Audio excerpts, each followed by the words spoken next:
It was the strongest storm to hit India for more than a decade. Cyclone Phailin swept through the East Indian states of Orissa and Andhra Pradesh yesterday, destroying tens of thousands of homes and leaving millions homeless.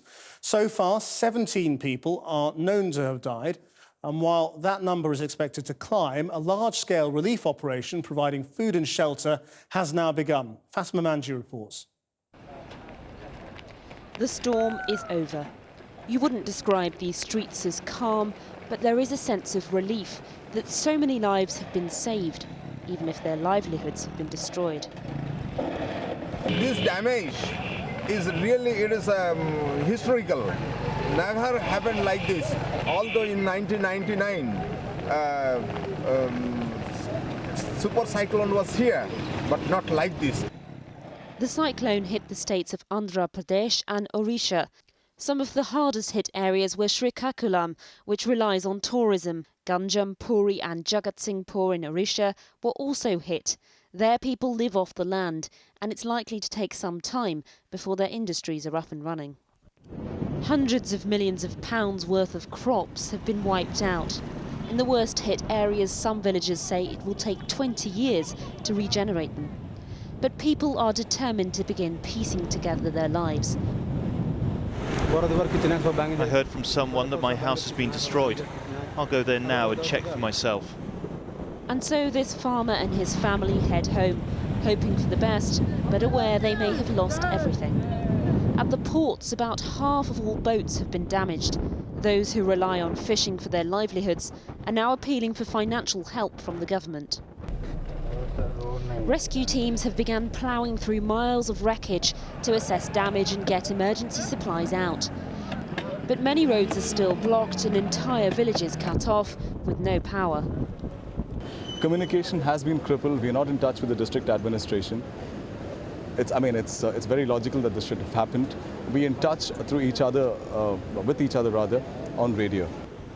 Communication before the cyclone has been key to limiting the loss of life. In 1999, a super cyclone killed 10,000 people in this same region. Reporters are tracking every curve of that cyclone, getting us reports. Since then, there's been a growth in blanket media coverage. The government has adopted early warning systems and a determined plan for evacuation. The biggest difference was the government's very clear and strict approach to evacuate people. People were being asked to evacuate through loudspeakers in all areas across the coastal belt. They informed the district collectors to take strict action and forcibly evacuate people if necessary. The immediate crisis may have been managed, but Cyclone Phailin's trail of destruction in an already fragile and impoverished area will take much longer to undo. Well, a short while ago, Karma Payor from CNN-IBN sent us this update from Gopalpur, one of the worst affected areas where strong winds are still blowing. Well, the priority of the government right now is clear all the roads that lead to various villages around Orissa. We are right now at Gopalpur. This is the Ganjam district now. The challenge first is also to restore power lines.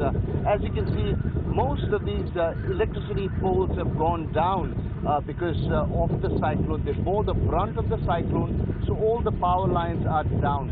We were speaking to the top officials of this district, the district magistrates telling us that they'll take at least about 48 hours to restore power supply. Important because all the hospitals, communication lines will need power because diesel generators will only work for some time. So that's the challenge. And the third most important thing is to restore drinking water supply because with a cyclone of this magnitude, there's always a chance that waterborne diseases will break out.